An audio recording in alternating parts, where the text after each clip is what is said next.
Hello everyone, welcome to the class 14 of after effects. आज की वाली वीडियो में हम लोग बात करने वाले हैं adjustment layer and null object, जो कि आफ्टर इफेक्ट्स में आपको मिलता है। एंड दोनों ही बहुत ज़्यादा यूज़फुल चीज़ें हैं, तो देखते हैं क्या है, कैसे यूज़ होती है। Let's start. Now after effects में आ जाएं। यहाँ पे मैंने एक सिंपल सी अपनी दो वीडियोज़ स्टॉक वीडियोज़ हैं, ये मैंने पिक्सेल से डाउनलोड करी हैं, पिक्सेल से। तो ये मैंने दोनों अपनी ऐसे करके टाइमलाइन पे दोनों डाली हुई हैं। नाउ अब ये शुरू का इसका पार्ट है। नाउ अब एडजस्टमेंट लेयर को हम पहले देखने वाले हैं। एडजस्टमेंट लेयर होती क्या है, पहले तो मैं ये थोड़ा सा एक्सप्लेन कर दूँ। Adjustment layer is a transparent layer, जो कि हमारी वीडियो के ऊपर लग जाती है, लेकिन वो नज़र नहीं आती है। उस पर अगर हम कोई इफेक्ट लगाएं तो वो स्पेसिफिकली उस पर लग जाता है, और हम उसको मास्क आउट करके किसी स्पेसिफिक वीडियो के पार्ट पे भी कोई इफेक्ट लगा सकते हैं। लाइक सिर्फ इसके फेस पे मैं कुछ लगा सकता हूँ, या पीछे जो वाटर है उस पर मैं कुछ लगा सकता हूँ। तो ऐसे सारी चीज़ें उस एडजस्टमेंट लेयर से हम कर सकते हैं। नाउ एडजस्टमेंट लेयर कहाँ से आती है ये भी देख लेते हैं। तो एडजस्टमेंट लेयर आती है यहाँ पे, अगर इस वाले पोर्शन पे मैं राइट क्लिक करता हूँ एंड यहाँ से मैं न्यू पे जाता हूँ। न्यू पे जाने के बाद मैं ये रही एडजस्टमेंट लेयर। नाउ इसी एडजस्टमेंट लेयर के आप लोग ऊपर हम लोगों को नल ऑब्जेक्ट भी मिल जाता है, बट नल ऑब्जेक्ट को अभी हम इसके बाद देखेंगे। एडजस्टमेंट लेयर पे जैसे ही मैं क्लिक करूँगा तो ये देखो, What the heck going on? Now adjustment layer ये है। अभी आपको कुछ भी नहीं नज़र आ रहा होगा, आई नो। अब यहाँ पे मैंने लिखा हुआ है saturation, hue and saturation. Adjustment layer basically जब भी काम आती है, जब हमारी एडिटेड हो जाती है टाइमलाइन, तो हमारे पास बहुत सारे कट्स होते हैं। कट्स पे हमारे को ज़्यादा कट्स पे अगर एक ही इफेक्ट लगाना है, अप्लाई करना है, तो इंडिविजुअली तो जाके नहीं करेंगे ना, बहुत ज़्यादा ही टाइम लग जाएगा।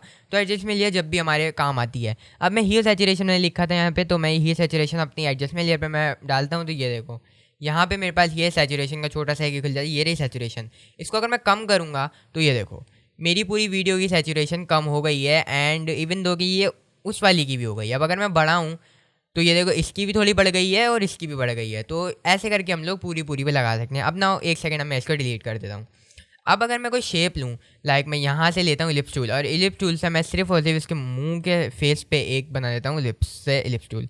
अब आप लोग सोचोगे तो शेप लेयर बन गई, बट हम कोई भी शेप लेयर को भी एडजस्टमेंट लेयर में कन्वर्ट कर सकते हैं इस बटन से। आप लोगों को नज़र आ रहा है ये गोल सा, जिस पे दो तरह के कलर हैं, एडजस्टमेंट लेयर। तो इसको जैसे ही मैं ओपन करूँगा तो ये देखो ट्रांसपेरेंट हो जा रही है। तो ट्रांसपेरेंट मीन्स ये नज़र नहीं आ रही है, और नज़र नहीं आ रही है दैट मीन्स कि ये एक एडजस्टमेंट लेयर बन चुकी है। तो जैसे ही मैं इस पर अगर अब ह्यू सैचुरेशन का इफेक्ट डालूँ और सैचुरेशन को मैं बिल्कुल लो कर दूँ, तो ये देखो सिर्फ और सिर्फ फेस पे। और अगर मैं इसको इधर उधर करता हूँ तो ये देखो इधर उधर ही चल रही है। इवन दो कि मैं इधर खोलता हूँ पोजीशन, और पोजीशन पे मैंने लगाया की फ्रेम, मैं इधर से इधर ले गया, इधर से इधर ले आया, इधर से इधर ले आया, इधर से इधर ले आया, और इधर से मैं इसको थोड़ा इधर ले आया, इधर इधर। नाउ अब अगर मैं ये चलाऊं तो ये देखो, देख रहे हो ये जो है ना, हमारा सिर्फ और सिर्फ एक अनसेचुरेटेड हिस्सा ही घूम रहा है, मूव कर रहा है, जो कि मैंने एक इलिप्स टूल से वो बनाया था शेप। तो ये देखो भाई, हमारी एडजस्टमेंट लेयर यहीं तक थी, ये हो चुकी है क्लियर। एक ट्रांसपेरेंट लेयर होती है एडजस्टमेंट लेयर, और हम ये दो काम, बहुत सारे काम कर सकते हैं हम इससे, बट जो मेन जो हर प्रोजेक्ट में आपके यूज़ होने वाले ना, वो ये दो काम है। ज़रा अब मैंने एक और कॉम्पोजिशन बना रखी है, जो कि आपको नल ऑब्जेक्ट समझाने की है। अब ये मैंने चार यहाँ पे इलिप्स टूल, शेप टूल से इलिप्स टूल लिए मैं। नाउ अब नल ऑब्जेक्ट मैंने बताया, जैसे कि राइट क्लिक करेंगे, न्यू पे जाएंगे, न्यू पे जाने के बाद यहीं पे आपका नल ऑब्जेक्ट भी नज़र आ जाएगा। नल ऑब्जेक्ट थोड़ा सा एक्सप्लेन कर दें।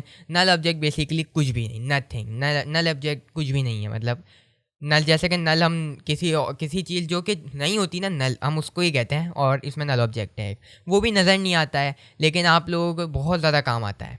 अब अगर मैं इसको यूं करके नल ऑब्जेक्ट लगा दूं, वो आपने देखा होगा, हमने पेरेंट लेयर देखी थी जब हम ये विस्क टूल से इधर उधर कर रहे थे, और एक एक को घुमाने से वो सारे घूम रहे थे, जिसको हम पेरेंट बना दे रहे थे।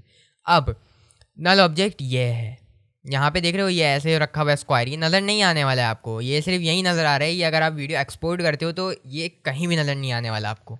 तो यही है हमारा, मैं इसको पेरेंट बना रहा हूँ इसमें। अब मैं सारे के सारे विस्क टूल से इसको सारों को, जैसे कि मैं जिन्होंने मेरी पेरेंट वाली क्लास देखी, ये सब मैंने एक्सप्लेन किया हुआ उसमें। नाउ अब मैं अगर इसकी रोटेशन से, आर से रोटेशन पे की फ्रेम लगाऊँ, आर दबाओगे तो रोटेशन खुल जाएगी, ये भी सब बताया हुआ है। जैसे ही मैं की फ्रेम लगाऊंगा तो ये, जैसे ही मैं इसको थोड़ा सा आगे करूँगा, और अगर मैं इसको कह दूँ कि 5 राउंड यहाँ पे ऐसे करके राउंड हो जाएंगे। अब ये देखो, अब ये सारे ही एक लाइन में घूमने लगे। अब मैं इसको थोड़ा सा आगे कर देता हूँ, लाइक दिस। ये देखो, देख रहे हो सारे एक लाइन में घूम रहे हैं। मैं मोशन ब्लर खोलता हूँ तो देखना ही कितना ज़्यादा अच्छा सा लुक बनेगा हमारा। नाउ ये देखो कितना ज़्यादा अच्छा लुक बन रहा है। एंड भाई यही सारी चीज़ें हैं जो कि बहुत ज़्यादा यूज़ होती हैं। अब ये भी बहुत ज़्यादा सिनेरियोज़ में यूज़ होता है। अब मैं ये नहीं कह रहा हूँ कि ये यूज़ नहीं होता है, बहुत ज़्यादा जगहों पे यूज़ होता है नल ऑब्जेक्ट। और लाइक हम लोग थोड़ा सा भी हम आगे जाने वाले हैं आज की क्लास में, तो यही था। हम थोड़ा सा आगे जाएंगे, उसमें हम लोग 3D कैमरे पे आने वाले हैं अभी।